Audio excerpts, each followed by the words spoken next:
निर्गमन अध्याय 18। और मूसा के ससुर मिद्यान के याजक यित्रो ने यह सुना कि परमेश्वर ने मूसा और अपनी प्रजा इस्राएल के लिए क्या क्या किया है, अर्थात यह कि किस रीति से यहोवा इस्राएलियों को मिस्र से निकाल ले आया। तब मूसा के ससुर यित्रो मूसा की पत्नी सिप्पोरा को, जो पहले नैहर भेजी गई थी, और उसके दोनों बेटों को भी ले आया। इसमें से एक का नाम मूसा ने यह कहकर गेर्शोम रखा था कि मैं अन्य देश में परदेशी हुआ हूँ, और दूसरे का नाम उसने यह कहकर एलीएजर रखा कि मेरे पिता के परमेश्वर ने मेरा सहायक होकर मुझे फिरौन की तलवार से बचाया। मूसा की पत्नी और पुत्रों को उसका ससुर यित्रो संग लिए हुए मूसा के पास जंगल के उस स्थान में आया जहाँ परमेश्वर के पर्वत के पास उसका डेरा पड़ा था, और आकर उसने मूसा के पास यह कहला भेजा कि मैं तेरा ससुर यित्रो हूँ और दोनों बेटों समेत तेरी पत्नी को तेरे पास ले आया हूँ।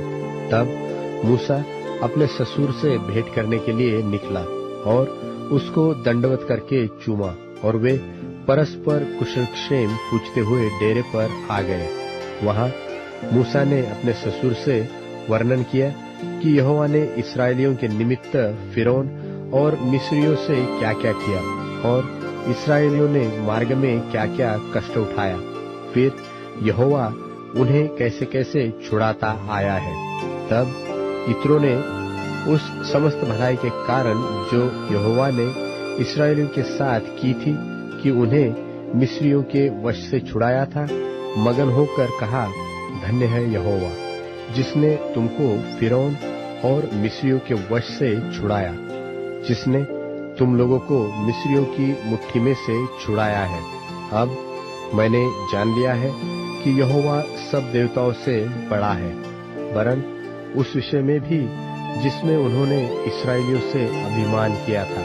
तब मूसा के ससुर यित्रो ने परमेश्वर के लिए होमबलि और मेलबलि चढ़ाए, और हारून इस्राएलियों के सब पुरनियों समेत मूसा के ससुर यित्रो के संग परमेश्वर के आगे भोजन करने को आया। दूसरे दिन मूसा लोगों का न्याय करने को बैठा, और भोर से सांझ तक लोग मूसा के आसपास खड़े रहे। यह देखकर कि मूसा लोगों के लिए क्या क्या करता है, उसके ससुर ने कहा, यह क्या काम है जो तू लोगों के लिए करता है? क्या कारण है कि तू अकेला बैठा रहता है और लोग भोर से सांझ तक तेरे आसपास खड़े रहते हैं? मूसा ने अपने ससुर से कहा, इसका कारण यह है कि लोग मेरे पास परमेश्वर से पूछने आते हैं। जब जब उनका कोई मुकदमा होता है तब तब वे मेरे पास आते हैं, और मैं उनके बीच न्याय करता हूँ और परमेश्वर की विधि और व्यवस्था उन्हें जताता हूँ। मूसा के ससुर ने उससे कहा, जो काम तू करता है वह अच्छा नहीं, और इससे तू क्या, वरन ये लोग भी जो तेरे संग हैं निश्चय हार जाएंगे, क्योंकि यह काम तेरे लिए बहुत भारी है। तू इसे अकेला नहीं कर सकता। इसलिए अब मेरी सुन, मैं तुझको सम्मति देता हूँ और परमेश्वर तेरे संग रहे। तू तो इन लोगों के लिए परमेश्वर के सन्मुख जाया कर, और इनके मुकदमों को परमेश्वर के पास तू पहुंचा दिया कर। इन्हें विधि और व्यवस्था प्रकट कर करके जिस मार्ग पर इन्हें चलना और जो जो काम इन्हें करना हो वह इनको जता दिया कर।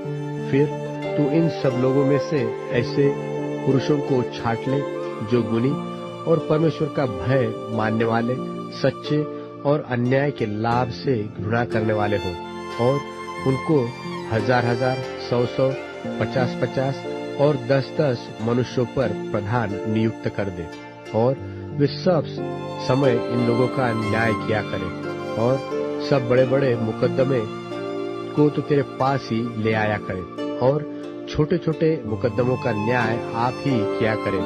तब तेरा बोझ हल्का होगा, क्योंकि इस बोझ को वे भी तेरे साथ उठाएंगे। यदि तू यह उपाय करे और परमेश्वर तुझको ऐसी आज्ञा दे तो तू ठहर सकेगा और ये सब लोग अपने स्थान को कुशल से पहुंच सकेंगे। अपने ससुर की यह बात मानकर मूसा ने उसके सब वचनों के अनुसार किया। सो उसने सब इस्राएलियों में से गुनी पुरुष चुनकर उन्हें 1000, 100, 50, 10 लोगों के ऊपर प्रधान ठहराया और वे सब लोगों का न्याय करने लगे। जो मुकदमा कठिन होता उसे तो वे मूसा के पास ले आते थे और सब छोटे मुकदमों का न्याय वे आप ही किया करते थे। और मूसा ने अपने ससुर को विदा किया और उसने अपने देश का मार्ग लिया।